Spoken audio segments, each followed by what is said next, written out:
जी जी, बिल्कुल शौकत भारती साहब, एक और मैं जानना चाहता हूँ कि क्या लग रहा है अभी, क्या जो नए वर्ल्ड ऑर्डर की बात हो रही थी, डी डॉलराइजेशन की बात हो रही थी, ये तमाम चीजें, एक तरफ तो अमेरिका जो है वो पूरा काबिज होने की कोशिश में, लेकिन ये जो ईरान, रूस और ये तमाम जो बातचीत हो रही थी, चाइना और यूएई से भी बातचीत हुई बीच में, सऊदी से भी बातचीत हो रही, क्या लग रहा है आपको कि ये बातचीत क्या बंद हो गई या जारी है, और किस पोजीशन पे है, क्या है क्या? देखिए, बात क्या है कि जो इदारा है था यूनाइटेड नेशन, है मतलब यूं समझ लीजिए वो डिफंग हो गया है, वो बेकार हो चुका है। ह्यूमन राइट्स था वो बेकार हो चुका है, आप समझ लीजिए। तो ये जितने इदारे थे वो सब के सब हो गए हैं बेकार। अब कौन कहाँ बैठे, कहाँ बात करे, और सब जो है इस वक्त वो बाकायदा तौर के ऊपर जंग और जंग और जंग चाहते हैं। ऐसा लग रहा है कि दुनिया को बर्बाद करने वाली जायनिस्ट लॉबी जो है, वो जो जो शैतानी ताकतें जो हैं, वो पूरी दुनिया के अंदर बाकायदा तौर के ऊपर जंग फैलाना चाहती हैं, और वो उसमें लगी हुई हैं बाकायदा तौर के ऊपर। अब देखिए कि यूक्रेन के अंदर जिस तरह से नाटो अपनी फौज भेजने की बातचीत कर रहा है, या जिस तरह से पुतिन ने फिर बयान दिया है कि हम फिर जब रशिया ही नहीं रहेगा तो फिर हम ये एटॉमिक पावर क्यों बने हुए हैं, हम हर चीज का इस्तेमाल कर देंगे। तो यहां कौन किससे बातचीत करे, आप ये देखें, कौन किससे बातचीत करे।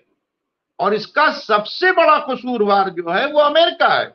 लेकिन अफसोस की बातचीत है कि जिस अमेरिका को 45 साल पहले खुमैनी साहब ने शैतान बुजुर्ग कहा था, शैतान आजम कहा था, सबसे बड़ा शैतान कहा था, उस अमेरिका को आज पूरी, मतलब उसकी बातों, यानी उनकी बातों को लोगों ने नहीं माना। और आज देखिए पूरी दुनिया के अंदर, दुनिया के किसी भी खित्ते का अमन व अमान अगर खराब है तो उसके पीछे कोई और नहीं है, उसके पीछे सीधा सीधा अमेरिका है और ब्रिटेन है। मैं कहता हूं कि, और ये भी इसराइल, इसराइल के अंदर भी जो कुछ हो रहा है ये अमेरिका और ब्रिटेन ही कर रहे हैं। यही वजह है कि जिस तरह के हालात बन रहे हैं, आप ये देखिएगा जंग बढ़ेगी। और मिडिल ईस्ट से, आप मेरी बात याद रखिए, मैंने जब डिबेट शुरू हुई थी उसके 4-5 दिन के बाद ही कह रहा था कि अगर ये जंग बढ़ी तो फिर ये सोच लीजिए कि ना सिर्फ इसराइल खत्म होगा बल्कि मिडिल ईस्ट से जो है अमेरिका का पूरा वर्चस्व खत्म हो जाएगा। और ये उसी रास्ते के ऊपर चल रही है। और अगर पीस की बातचीत होगी तो कम से कम टू स्टेट की बात अब माननी ही पड़ेगी, उससे कम पर कोई बातचीत नहीं होगी। ठीक है। तो इस बार की जो जंग है, अब तो वो छोड़कर ये आर पार की जंग के अंदर पहुंच गई है। और ये बाकायदा तौर के ऊपर ये जंग जो है वो दुनिया भर की शैतानी ताकतें मिलकर लड़ रही हैं। और वो शैतानी ताकतें पूरी दुनिया को जंग की आग में झोंकना चाहती हैं। और बाकायदा तौर के ऊपर यही नहीं बल्कि यूक्रेन के अंदर बाकायदा तौर के ऊपर, जाहिर सी बातचीत, जब नाटो की फोर्सेस आएगी, जब यूरोप की फोर्स आएगी, तो फिर रशिया क्या करेगा। तो तमाशा तो होगा ना, दुनिया को भी झेलना पड़ेगा ना। तो दुनिया के अंदर जो सबसे सबसे बड़ी प्रॉब्लम की जड़ जो है वो बाकायदा तौर के ऊपर ये अमेरिका है। आज अमेरिका, आज अमेरिका, और जानते हैं क्या हुआ, ब्लैकमेलिंग पॉलिटिक्स चल रही है बाकायदा तौर के ऊपर। यही फ्रांस है जिसने रशिया से बात करने की बातचीत की थी कि हम मामलात को खत्म करना चाहते हैं। इसकी तमाम जो है वीडियोस, ये सब जानते हैं, ये सब बहुत ही गंदे लोग हैं, याश लोग हैं। इनकी वीडियोस और इनके सारे करप्शन की और इनकी प्राइवेट लाइफ की वो सारी चीजें सामने आकर इनको ब्लैकमेल करके भेजा जा रहा है। मैंने बताया था ना कि जेफरी एप्स्टिन वाला जो है, यानी ये लोग जो हैं, ये जितनी शैतानी फोर्सेस हैं, ये ब्लैकमेलिंग की पॉलिटिक्स कर रही हैं। और दुनिया के अंदर ब्लैकमेलिंग पॉलिटिक्स इस वक्त बिल्कुल पीक के ऊपर है। और यही ब्लैकमेल कहा था बेंजामिन नेतन्याहू ने कि अरब कंट्रीज खामोश रहे, ज्यादा हमारे खिलाफ ना बोले, वरना हम उनके सारे राज जो हैं खोल देंगे। वो मुंह छुपाने के लायक नहीं रहेंगे। काहे से मुंह छुपाने के लायक नहीं रहेंगे भाई? कौन सी ऐसी डील कर रखी है उन्होंने? कौन से उनके वीडियोज हैं? कौन सी चीजें हैं? तो जाहिर सी बातचीत है कि ब्लैकमेलिंग पॉलिटिक्स चल रही है, जिसके ऊपर ये पूरी दुनिया को, वो जो शैतानी ताकतें हैं, वो पूरी तरीके से, जो जायनिस्ट लॉबी जो है पूरी दुनिया के अंदर, उसने जो है इस वक्त तमाम लोगों का जीना दूभर कर रखा है। और ये जंग जो है वो बाकायदा तौर के ऊपर बढ़ रही है। और अब तो मुझे ये लगता है कि ये अब या इजराइल रहेगा और या फिलिस्तीन, ये इस वक्त की जी पोजीशन आ चुकी है।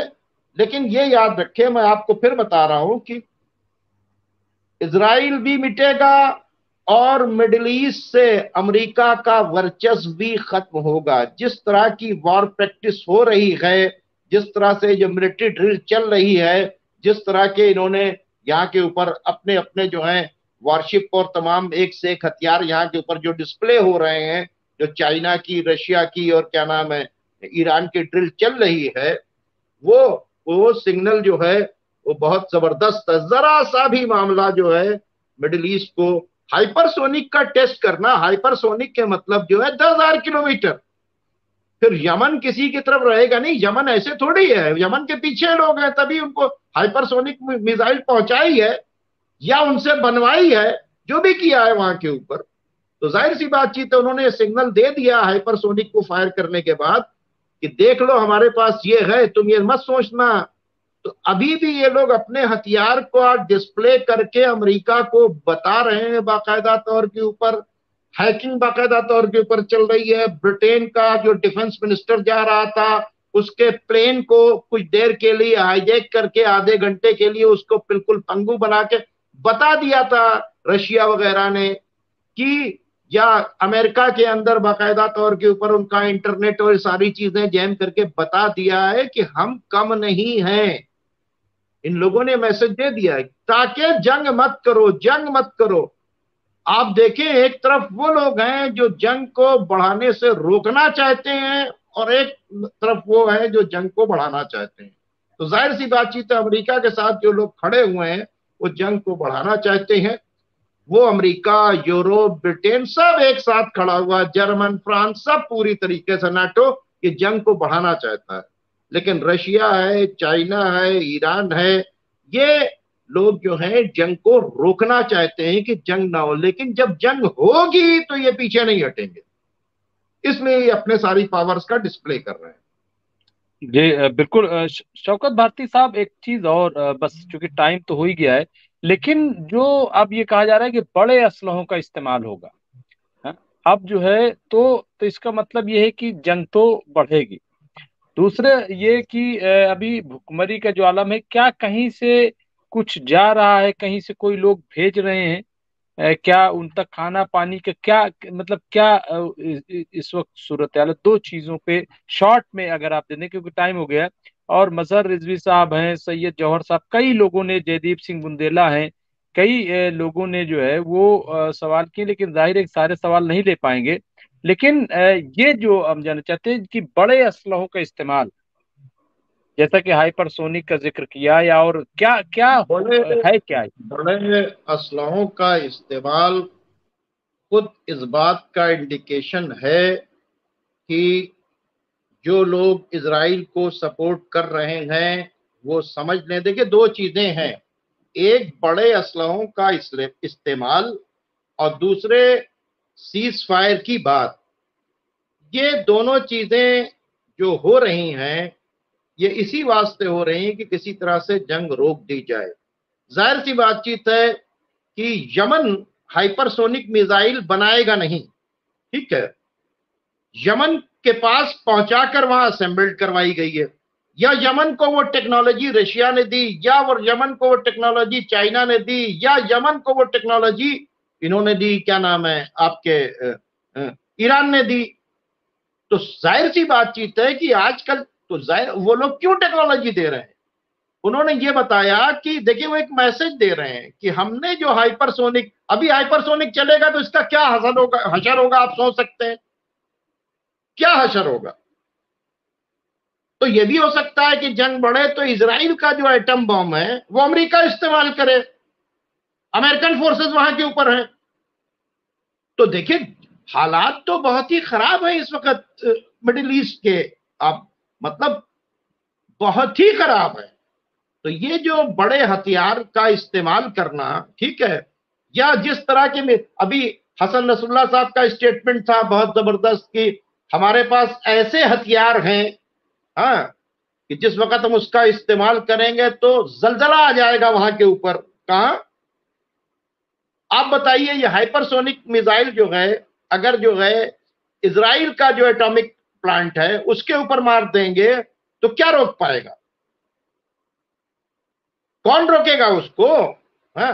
अब तो रशिया ने पैट्रियट जो अमेरिका का है डिफेंस सिस्टम उसको भी उड़ाने के लिए बाकायदा तौर के ऊपर उसको उड़ा के दिखा दिया, कहा कहीं और नहीं, यूक्रेन के अंदर डिस्प्ले। अगर वो मिसाइल इन्होंने पहुंचा दिया तो फिर क्या होगा। तो जाहिर सी बातचीत है कि ये लोग हथियारों का डिस्प्ले करके इन लोगों को हथियार पहुंचाकर इनकी सप्लाई लाइन को कंटिन्यूटी कर, अभी तक हमास की सप्लाई लाइन नहीं टूटी, इसके मतलब सप्लाई लाइन कोई मेंटेन करवा रहा है, आर्म्स सबनेशन पहुंचा रहा है टनल्स के जरिए, ऐसा नहीं है। उनको तो खाने को भी नहीं मिल रहा लेकिन उन तक भी कुछ ना कुछ पहुंच रहा है ना, ऐसा नहीं है कि नहीं पहुंच रहा। तो सवाल ये पैदा होता है कि इतनी खराब पोजीशन के अंदर भी सप्लाई लाइन का मेंटेन करना, आज तक आप बताइए हमास की पावर क्या रुक गई? नहीं।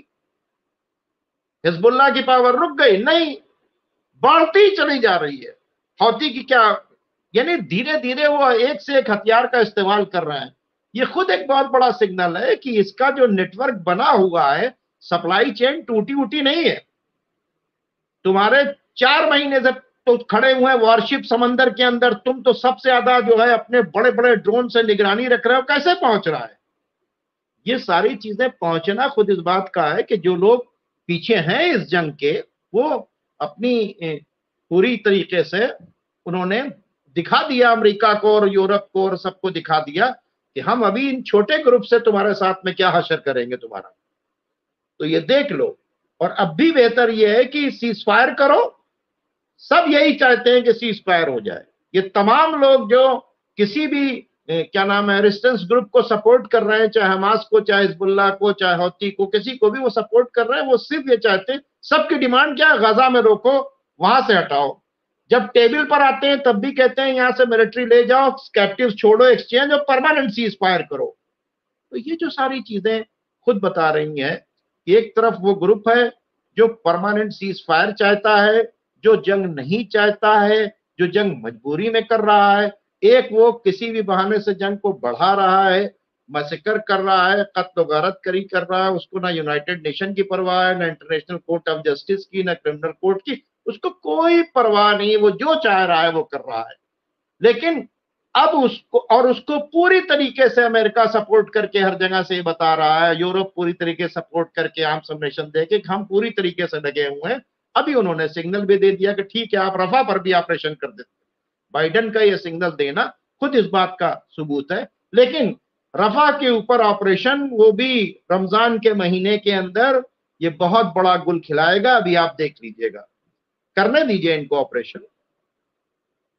तो बहुत बहुत शुक्रिया। और जयदीप सिंह बुंदेला ने लिखा कि लगेगी आग तो आएंगे घर कई, लगेगी आग तो आएंगे घर कई जद में, जद में यहाँ पे सिर्फ, हाँ जद में हमारा यहाँ पे मकान सिर्फ, थोड़ी, हाँ। तो जयदीप सिंह हमारा बुंदेला मकान। थोड़ा सा लिखे तो ये बिल्कुल सही। और कई सवाल हैं।